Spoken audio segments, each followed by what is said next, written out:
ಎಲ್ಲರಿಗೂ ನಮಸ್ಕಾರ.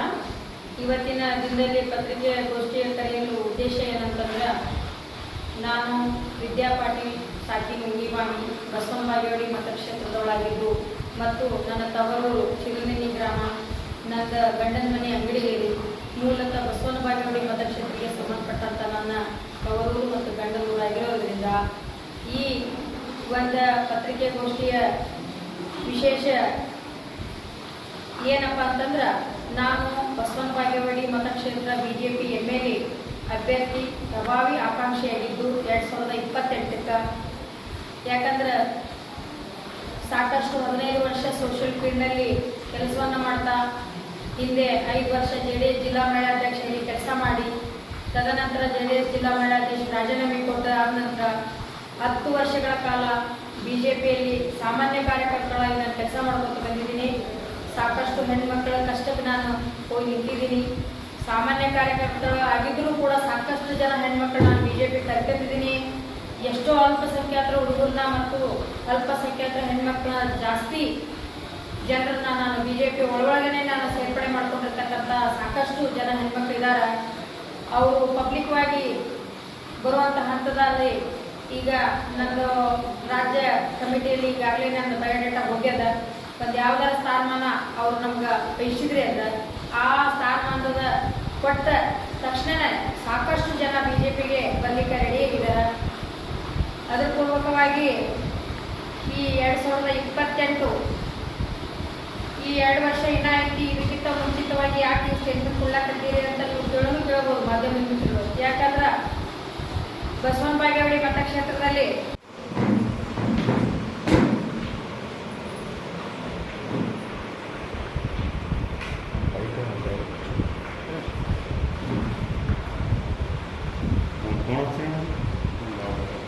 ಬಜೆಟ್ ಮೋದಿಯವರು ಏನಿರ್ತಾರಲ್ಲ, ಮೋದಿಯವರು ಇರ್ತಂತ ನಾವು ಹೆಣ್ಮಕ್ಳು ಯಾವುದೇ ನಿರಾಶೆ ಆಗೋದು ಬೇಡ. ಮೋದಿಯವರು ಇದ್ದಾಗ, ಮೋದಿಯವರು ಇವತ್ತು ಪ್ರಧಾನಮಂತ್ರಿ ಆಗುವಾಗ ಇನ್ನೂ ಬಜೆಟ್ ಐತೆ. ಇನ್ನೂ 2027 ಹಂತದಲ್ಲಿ ಲಾಸ್ಟ್ನೇ ಮೂಮೆಂಟಲ್ಲಿ ಅವರು ಕೂಡ ಅದು ಗೆಜೆಟ್ ಪಾಸ್ ಮಾಡಿ ಯಾರೇ ವಿರೋಧ ಮಾಡಿ ಯಾರೇ ಹೆಣ್ಮಕ್ಳಿಗೆ ನ್ಯಾಯ ಸಿಗ್ತದೆ, ಅವಕಾಶಗಳು ಸಿಗ್ತದೆ. ಮೇಡಮ್ 2028 ನಿಮ್ಗೆ ಟಿಕೆಟ್ ಆಯ್ತು ಅಂದ್ರೆ ನೀವು ಎಷ್ಟು ಮಂತ್ಗಳ ಅಂತರದಿಂದ ಗೆಲ್ತೀರಿ? ನಾನು ಸುಮಾರು ಒಂದು 15ರಿಂದ 18,000 ಓಟ್ ಮತದಿಂದ ನಾನು ಗೆಲ್ತೀನಿ. ಮೊದಲ ಬಾರಿಗೆ ಮಹಿಳಾ ರಕ್ಷಣಾ ವೇದಿಕೆ ಮತ್ತು ರೈತ ಸಂಘದಿಂದ ಸಂಘಟನೆಯಲ್ಲಿ ಗುರುತಿಸಿಕೊಂಡು 15 ವರ್ಷದ ಹಿಂದೆಡೆ ಕರ್ನಾಟಕ ರಕ್ಷಣಾ ವೇದಿಕೆ ರೈತ ಸಂಘದ KS ಪುಟ್ಟಣ್ಣನವರಲ್ಲಿ ಕೂಡ ಬಿಜಾಪುರ ಜಿಲ್ಲಾ ಮಹಿಳಾಧ್ಯಕ್ಷರಾಗಿ ಮತ್ತು ವುಮೆನ್ ಆರ್ಗನೈಸೇಷನ್ ವರ್ಕಿಂಗ್ ಪ್ರೆಸಿಡೆಂಟ್ ಆಗಿ ಸಾಕಷ್ಟು ಪರಿಶ್ರಮ ಮಹಿಳಾ ಸಂಘ ಸಂಸ್ಥೆಗಳ ನೇತೃತ್ವದಲ್ಲಿ ಮತ್ತು ಸಾಕಷ್ಟು ಹೋರಾಟಗಳು, ಹೆಣ್ಣು ಮಕ್ಕಳ ಪರ ಹೋರಾಟಗಳು, ರೈತರ ಪರ ಹೋರಾಟಗಳಲ್ಲಿ ಸಾಕಷ್ಟು ಸಮಾಜ ಸೇವೆಯನ್ನು ಮಾಡ್ಕೊತ ಬಂದು ನನ್ನದೇ ಆದಂಥ ಒಂದು ಗುರುತನ ಅಷ್ಟೇ ಅಲ್ಲ, ನನ್ನ 32 ಜಿಲ್ಲೆಯಲ್ಲಿ ಕೂಡ ನಂದು ಒಳ್ಳೆಯ ಒಂದು ಹೆಣ್ಮಕ್ಳ ನೆಟ್ವರ್ಕು ಮತ್ತು ಹೆಣ್ಮಕ್ಳು ನನ್ನ ಜೊತೆಗೆ ಕಾಂಟ್ಯಾಕ್ಟಲ್ಲಿದ್ದು ಸುಮಾರು 32 ಜಿಲ್ಲೆಯಲ್ಲಿ ಕೂಡ ಹೆಣ್ಮಕ್ಳು ಸೇರ್ಪಡೆ ಆಗಲಿಕ್ಕೆ ವ್ಯವಸ್ಥೆಗಳನ್ನು ಮಾಡ್ಕೊಂಡಿದ್ದೀವಿ. ನಾವು ಅಲ್ಪಸಂಖ್ಯಾತರನ್ನು ಜಾಸ್ತಿ ನಮ್ಮ ಹೆಣ್ಣು ಮಕ್ಕಳು ಏನಿದಾರಲ್ಲ ಅವ್ರನ್ನ ಹೆಚ್ಚಿಗೆ ಬಿಜೆಪಿ ತರಬೇಕು ಅನ್ನೋದು ಉದ್ದೇಶ ನಮ್ಮದು. ಕಾನ್ಸೆಪ್ಟು ಕೂಡ ನಮ್ಮದೇ ಇದೆ. ಯಾಕಂದ್ರೆ ಇದನ್ನು ನಮ್ಮ ದುಡಿಲಿಕ್ಕೆ ಕೂಡ ನಮ್ಗೆ ಅವಕಾಶ ಬಿಜೆಪಿ ರಾಜ್ಯದವ್ರು ನಮ್ಗೆ ಅವಕಾಶ ಮಾಡಿಕೊಡ್ಬೇಕಂತ ಕಳಕಳಿಯಿಂದ ಕೇಳ್ತಾರೆ. 2 ವರ್ಷ ಕ್ಷೇತ್ರದಲ್ಲಿ ಕೆಲಸ ಯಾವ ತೀರ ಮಾಡ್ತೀರಿ ನೀವು? 2 ವರ್ಷ ನೋಡ್ರಿ, ಈಗ ಬಿಜೆಪಿ ರಾಜ್ಯ ಕಮಿಟಿ ಬೋರ್ಡ್ ಎಲ್ಲ ಚೇಂಜ್ ಆಗ್ತಾ ಇದೆ. ಆ ಕಮಿಟಿ ಬೋರ್ಡಿಯಲ್ಲಿ ಕೂಡ ನಮ್ಮದೇ ಆದಂಥದ್ದು ಒಂದು ಏನಿದೆಯಲ್ಲ ಬಯೋಡಾಟಾ ಏನು ಹೋಗಿದೆ ನಮ್ಮದೇ ಆದಂಥದ್ದು. ಆ ಬಯೋಡಾಟಾದಲ್ಲಿ ನಮ್ಗೆ ಯಾವುದೇ ಒಂದು ಹುದ್ದೆ ಕೊಡಲಿ, ರಾಜ್ಯದ ಹುದ್ದೆಯಲ್ಲಿ ಕೊಡಲಿ, ಜಿಲ್ಲಾ ಹುದ್ದೆಯಲ್ಲಿ ಕೊಡಲಿ, ಆ ಹುದ್ದೆಯನ್ನು ಇಟ್ಕೊಂಡು ಅತಿ ಜನರನ್ನ ಏನಿದೆಯಲ್ಲ ಅವ್ರನ್ನ ಬಿಜೆಪಿ ಕರೆತರಬೇಕು ಅನ್ನೋ ಉದ್ದೇಶ ಅಷ್ಟೇ ನಮ್ಮದು. ಮೇಡಮ್, ಈಗಾಗಲೇ ನಿಮ್ಮ ಪಕ್ಷದಲ್ಲಿ ಯಾವುದಾದ್ರೂ ಹುದ್ದೆ ಇದೆಯಾ? ಇಲ್ಲ, ಈಗ ಹೊಸ ಬಾಡಿ ಚೇಂಜ್ ಆಗೋದ್ರಿಂದ ತಪ್ಪು ಮಾಧ್ಯಮ ಮಿತ್ರರಿಗೆ ಗೊತ್ತದ. ಬಿಜೆಪಿ ರಾಜ್ಯ ಕಮಿಟಿ ಪೂರ್ತಿ 32 ಜಿಲ್ಲಾನು ಚೇಂಜ್ ಆಗ್ತದೆ.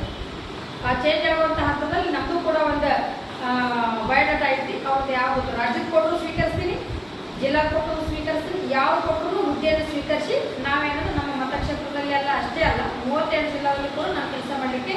ನಾವೇನಂದ್ರೆ ತಯಾರಾಗಿರ್ತೀವಿ. ಹೆಣ್ಮಕ್ಳು ಅತಿ ನನ್ನ ಬೆಂಬಲ ಆಗಿರ್ತಕ್ಕಂಥದ್ದು ಹೆಣ್ಮಕ್ಳು.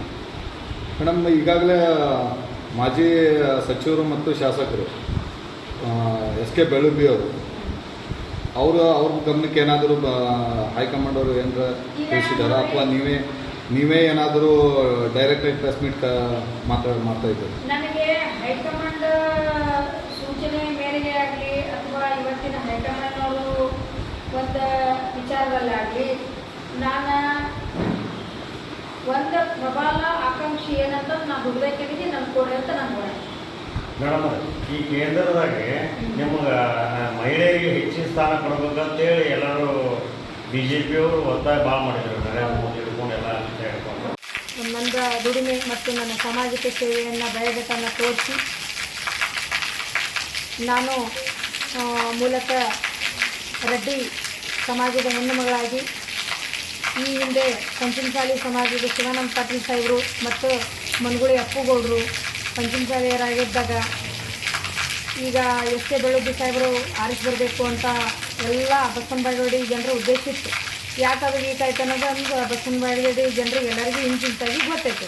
ಈಗ ವಿಚಾರ ನಾವೇನು ಹೇಳಿಕತ್ತೀವಿ ಅಂತಂದ್ರೆ ಮುಂದಿನ ಒಂದು ಬಸವನಬಾಗೇವಾಡಿ ತಾಲೂಕಿನ ಈ ಇನ್ನೂ 2 ವರ್ಷದ ಈಗಲೇ ಯಾಕೆ ಸ್ಟೇಟ್ಮೆಂಟ್ ಕೊಡಕತ್ತಾರ, ಈಗ ಯಾಕೆ ಮೀಡಿಯಾ ಸ್ಟೇಟ್ಮೆಂಟ್ ಕೊಡಕತ್ತಾರ ಅನ್ನೋದು ಕೂಡ ನೀವು ಕೇಳ್ತಿರ್ಬೋದು. ಈ